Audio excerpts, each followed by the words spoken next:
안녕하세요. DDR부동산연구원의 서영창입니다. 이번 시간은 보존녹지의 가치 분석입니다. 국토계획법에 의한 용도지역은 보존녹지이고 도시지역 중 보존녹지이고 그 안에는 지목이 여러 가지가 있겠죠.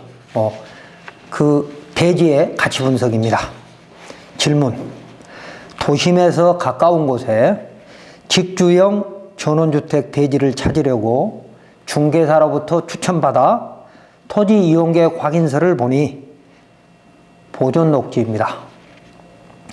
건축물이 마음에 들지 않아 주변을 살펴보니 임야와 농지가 있는데 그쪽도 모두 보존녹지였습니다. 지목이 대인 토지와 지목이 임야 그리고 농지의 가치를 비교해 보려니 주변의 거래 사례도 없고 공시지가로 비교하는 것도 아닌 것 같습니다. 어디서 어떻게 객관적 시세를 찾아야 하는지요? 라는 질문입니다. 그림을 보시면 오른쪽에 노란 색깔로 있는 게 국도입니다. 국도 위아래에 파란 색깔로 되어 있는 건 영농 여건 분리농지, 그러니까 농지인 거죠. 그리고 하얀색으로 되어 있는 곳은 자연취락지구입니다. 그러니까 자연취락지구니까 대부분 지목이 대이고 또 농지도 일부 있을 수 있죠. 그 안에 있는 가는 노란색은 자연취락지구 내부 도로입니다. 그리고 붉은색은 보존산지입니다. 보존녹지 안에 있는 임야는 모두 보존산지 중 공익산지인 거죠. 같이 분석해 보겠습니다. 보존녹지는 도시지역 외곽에서 도시지역 중 주거, 상업, 공업지역의 쾌적한 환경을 지켜주는 곳으로 사람으로 말하면 허파와 같은 것입니다.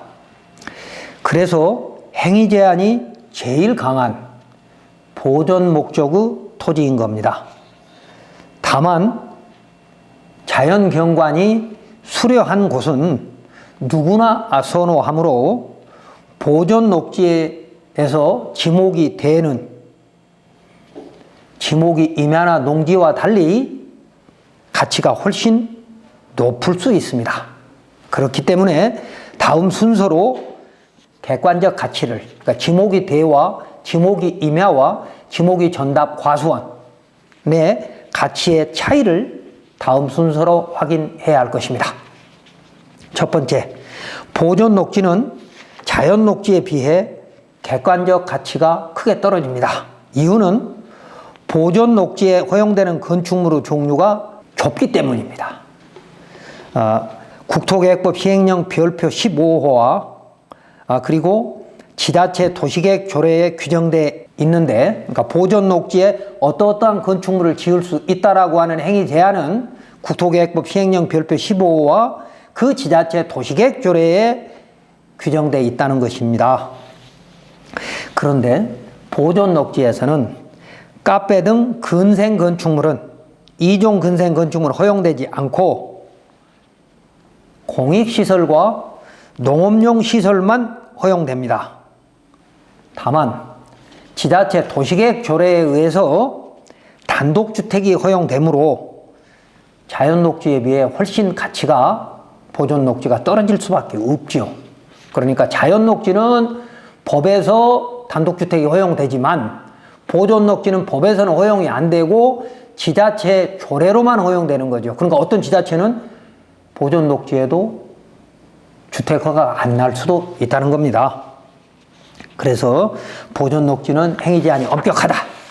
특히 보존녹지의 임야는 공익산지로서 산지관리법 행위 제한을 받으면서 또 산지관리법에서 보존녹지 지역의 임야는 행위 제한이 국토계획법으로 위임되어 있기 때문에 산지관리법 12조 3항 1호에 있죠. 그렇기 때문에 실제 국토계획법 행위 제한을 받게 되는 것이죠.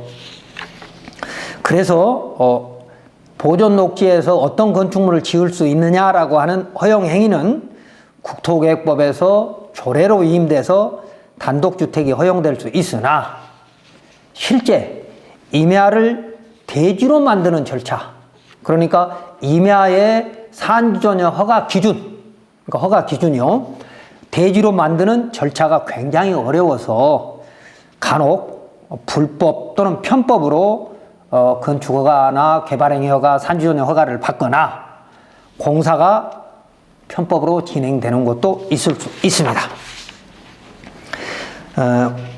군계획조례 하나 보겠습니다. 보존녹지 지역 안에서 건축할 수 있는 건축물은 4층 이하인데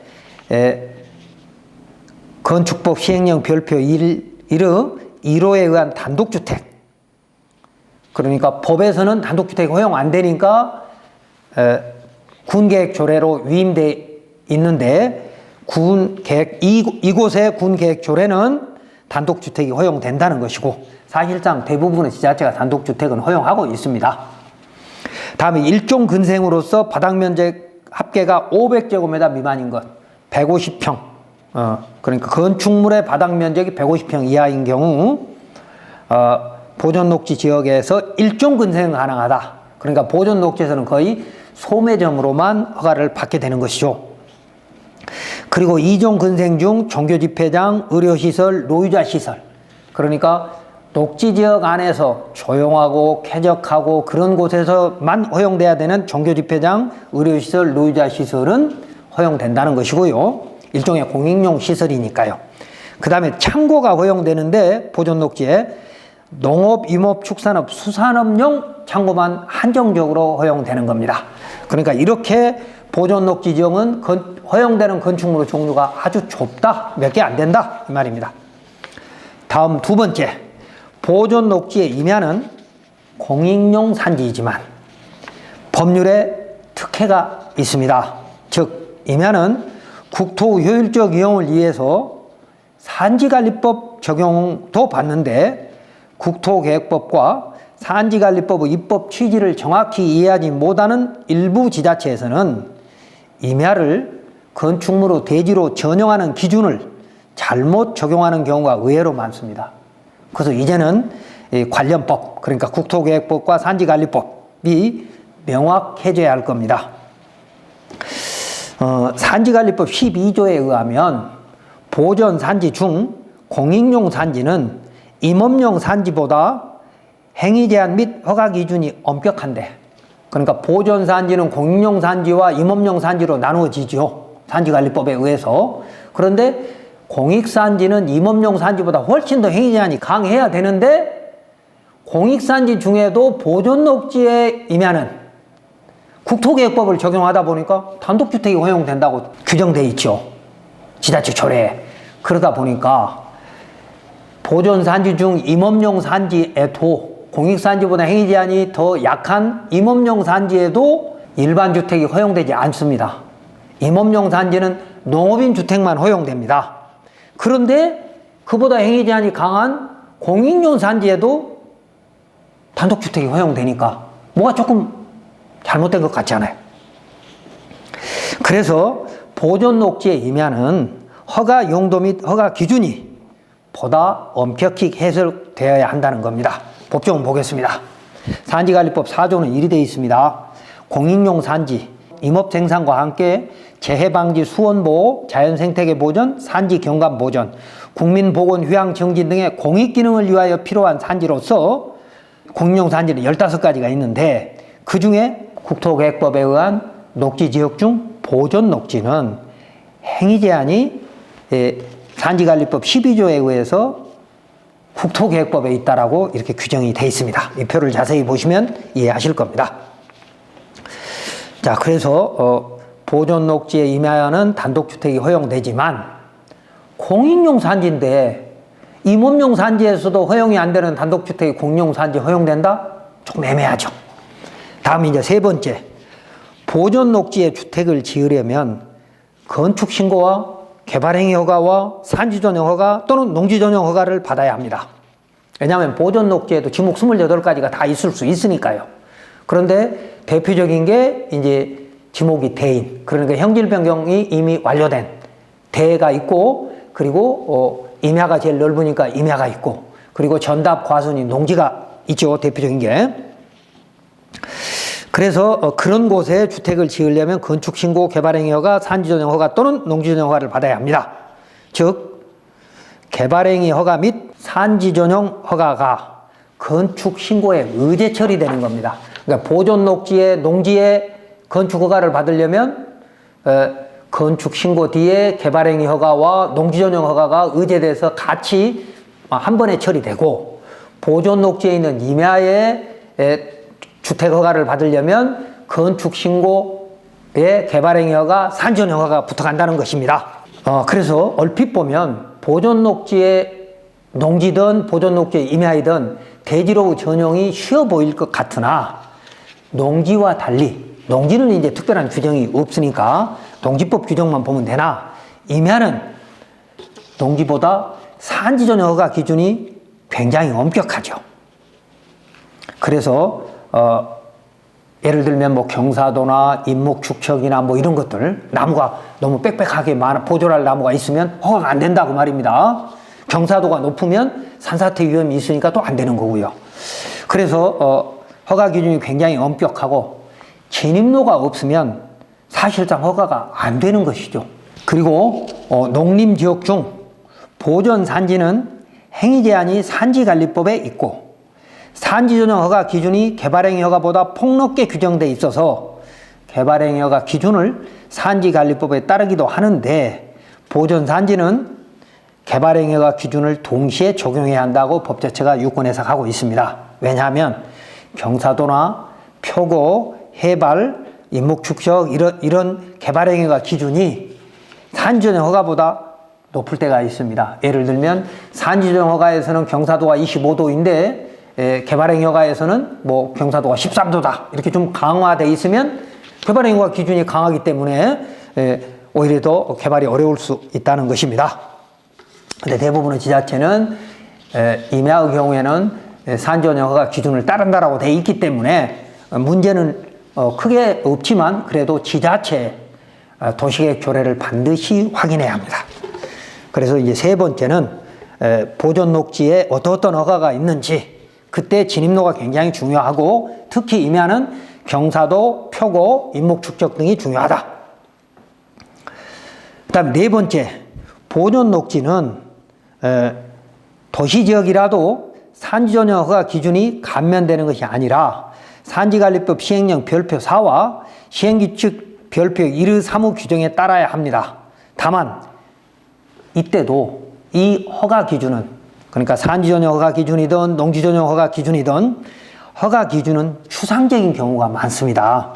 그래서 결국은 보존산지는 준보존산지와 달리 허가권자의 재량권이 아주 강합니다. 농지는 뭐 인근 농업에 지장을 주거나 주변에 뭐 피해 주는, 주변 환경에 피해를 주면 안 된다라고 하는 농지법이 있고, 또 산지관리법에는 여러 가지 산지 전용으로 생길 수 있는 그런 주변 피해들을 일일이 규정할 수 없으니까 추상적으로 정해놨거든요. 그래서 실제 사례에는 허가권자가 그걸 판단을 해야 되는 그런 재량권을 법에서 인정하고 있다라고 대법원이 해석하고 있습니다. 그러므로 허가권자는 공익산지의 지정 목적인, 그러니까 아까 보존산지 중에 보존 녹지 지역 내에 있는 보존산지는 공익산지라 그랬죠. 그러면 공익산지는 산지관리법에 그 지정 목적이 재해방지, 수원보호, 자연생태계 보전, 산지경관 보전, 국민보건 휴양 증진 등의 공익기능에 맞게 엄격한 허가 기준을 적용해야 한다라고 대법원이 유권 해석을 하고 있습니다. 하나 읽어보겠습니다. 주택 신축을 위한 산림 형질 변경 허가 신청에 대해서 행정청이 거부 처분을 하면서 당초 거부 처분의 근거로 삼은 준농림 지역에서 행위 제한이라는 사유와 나중에 거부 처분의 근거로 추가한 자연경관 및 생태계 교란, 국토 및 자연의 유지와 환경 보존 등 중대한 공익사항의 필요라는 사유는 기본적 사실관계에 있어서 동일성이 인정된다라고 한 사례. 그러니까 결국은 허가권자의 재량권을 존중하겠다는 겁니다. 예를 들어서 그 허가권자의 재량권을 보면 보존산지의 인목축척이 허가 기준을 초과하면, 그러니까 대부분의 임목축척은 그 지자체 평균 축척의 150% 이상이면 안 된다라고 돼 있는데, 초과하면 그 부분을 빠져나가기 위해서 일부러 나무를 고사시키거나 뭐 주사를 놔서 죽인다 이 말입니다. 그 다음에 이제 무단 벌채를 해서 산림법 위반으로 처벌을 받아버리면 그 다음에는 그 임목축척 허가 기준에 미달된다라고 해석을 하기 때문에, 그런 식으로 그냥 처벌받고 그냥 빠져나가는 방법도 있고, 또 진입로는 기존 도로가 있어야 하나, 여기서 산지관리법의 기존 도로는 법정 도로이거나 허가를 받아서 만들어진 도로를 말합니다. 그러니까 기존 도로가 있어야 하나, 일부 시설에 대해서는 현황 도로를 이용해서 허용되는 예외가 있으므로 국어 등이 말라 있는 경우에는 도로 개설 허가를 받지 않고 그러니까 기존 도로가 아니지만 현황 도로라고 인정을 해서 허가를 해줄 수도 있기 때문에, 편법으로 국어가 말라 있는 국어를 그냥 도로 형태로 일부러 만들어서 그냥 허가를 받는 경우도 있다는 겁니다. 그리고 특히 국도가 개설되면서 만들어지는 집수구역, 그러니까 산 위에서 물이 빠르게 흘러내려도 국도를 덮치면 안 되기 때문에 산 위에서 내려온 물이 일단 저장돼서 좀 쉬어갈 수 있는 그걸 이제 집수구역이라고 합니다. 그래서 집수구역의 수로를 만드는 것인데, 그때 이제 비가 많이 왔을 때 산에서부터 흘러내리는 물량들을 감안하고 그 수로들을 어떻게 만들 것인가가 충분히 사전 설계를 통해서 집수구역이 만들어지거든요. 그런데 집수구역을 변형해가지고 국어가 말라있다고 해서 변형해서 거기에다가 도로를 만드는 경우도 있을 수 있다는 겁니다. 그럼 이것도 불법이지요. 자, 그래서 그것도 임야의 경우에는 조심해야 될 것이고, 다음에 5번째, 건축 신고는 기속행위이나 개발행위 허가 및 농지 산지 전용이 의제된 건축 신고는 재량행위입니다. 그러니까 대법원 2017-2, 4896 판례 등에 의하면 건축 신고는 신고이기니까 법적 기준에 맞으면 허가권자의 재량권이 없는 기속행위이나, 개발행위 허가 또는 산지 전용 허가가 의제된 건축 신고는 재량행위다라고 하는 거죠. 그러니까 허가권자가 추상적인 기준을 가지고 공익적 목적으로 불허할 수 있다는 겁니다. 그러므로 허가권자는 환경 침해 등 중대한 공익을 이유로 또는 그 심사를 받아야 되는데 심사가 누락된 경우에는 기존 허가도 취소할 수 있습니다. 대법원 2012 31839 판례를 필요하시면 읽어보세요. 그러니까 허가를 받았는데도 아까 중대한 공익이 있거나 아니면 허가를 받아야 되는 것이 누락됐다라고 한다면 허가받은 기존 허가도 취소할 수 있다는 겁니다. 그러므로 허가받은 대지라도 자세히 확인하지 않고 매입을 하게 되면 낭패를 볼 수 있습니다. 그래서 지목이 돼인 것을 보존 녹지 안에 있는 그 대지를 사는 것이 가장 안전하고, 너무 비싸거나 건축물이 마음에 안 든다고 한다면 주변의 농지나 임야를 살 수도 있는데, 임야를 볼 때는 앞서 말씀드린 몇 가지를 정확히 판단하지 않으면 낭패를 볼 수 있다는 겁니다.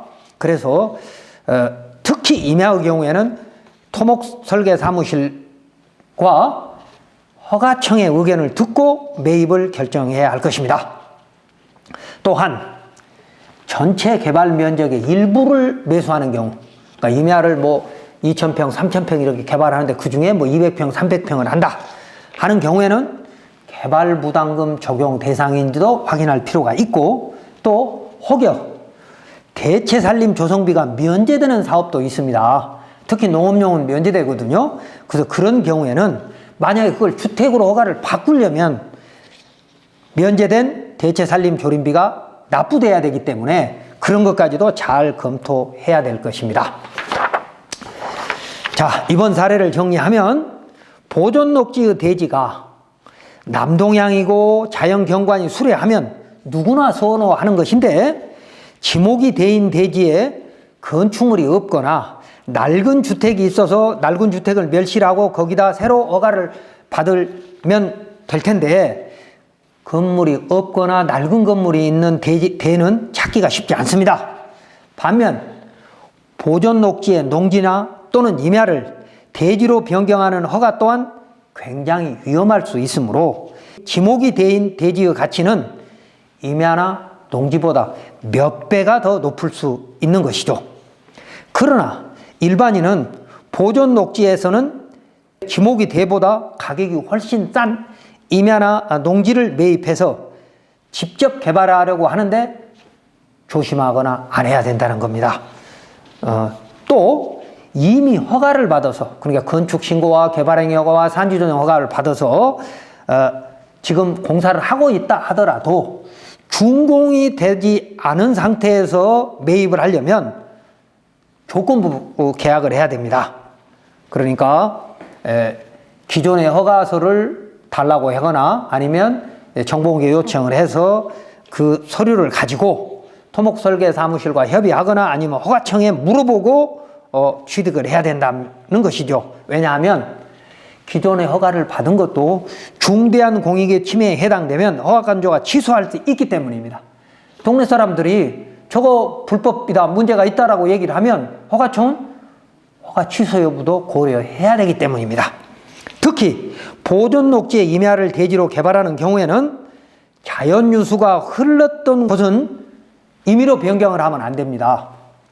그렇기 때문에 반드시 임야도라고 하는 것은 지금 임야도가 아니라 옛날 도해지적으로 된 임야도까지도 한번 확인해보고, 왜? 자연유수는 수십 년이 지나면서 물이 흐르는 위치가 바뀔 수 있거든요. 바뀌면 바뀌는 대로 해석을 해야 되거든요. 임의로 바꿨는지 안 바꿨는지는 이제 항공사진이나 아니면 옛날 지적도, 그가 도해 지적을 말합니다. 일제 강점기에 만들어졌던 이제 그런 임야도를 말합니다. 그런 곳에 보면 옛날부터 물이 흘렀던 곳에는 흐른 흔적이 있습니다. 임야도에. 그래서 그런 곳인지 확인해 볼 필요가 있고, 또 진입로가 산지관리법에 의해서 적법한 산지조정 허가로 개설되는지 등을 꼭 확인해보고 취득해야 할 겁니다. 자, 그림을 보시면 아랫부분에, 중간 부분에 빨갛게 있는 데가 국도와 도로구역입니다. 국도는 뭐 20m 너비로 가지만 도로구역은 경사도 때문에 우아래로 이렇게 있다 보니까 도로가 조금 이상해 보이죠. 그런데 그게 전부 도로구역이고, 자, 이 위에서 아래로 빨간 화살표는 왼쪽에 있는 화살표는 물이 흘러갔던 겁니다. 자연유수가. 그리고 가운데 있는 것도 있고 오른쪽에 있는 것도 있는데 제일 오른쪽은 사방지입니다. 사방지는 산사태에서 그 모래나 이런 것들이 흘러내리지 말라고 막아놓은 것이기 때문에 거기는 개발이 안 되는 거고요. 가운데 있는 것을 보시면 그 윗부분에, 이 부분에 있는 게 지목이 천입니다. 옛날에 하천이 물이 크게 흘렀다는 겁니다. 그래서 거기서 흘러가지고 집수구역으로 모아져가지고 국도로 내려오는 그 부분이 하천 처리를 어떻게 해놨느냐라고 하는, 그때 국도 만들 때 사업계획서를 보면, 도면을 보면 이 부분이 지금 도로가 어떻게 잘못 만들어졌는지 알 수 있다는 겁니다. 그래서 결론은 제일 왼쪽에 있고 왼쪽 그 가운데에 보면 약간 누르스름하게 있는데 그게 자연취락지구입니다. 자연취락지구의 지목이 대인 거죠. 이런 부분에 토지를 사는 것이 가장 안전하고, 오른쪽에 있는 걸 사실 때는 꼼꼼하게 확인하고 매입하시는 것이 안전하겠다는 것입니다.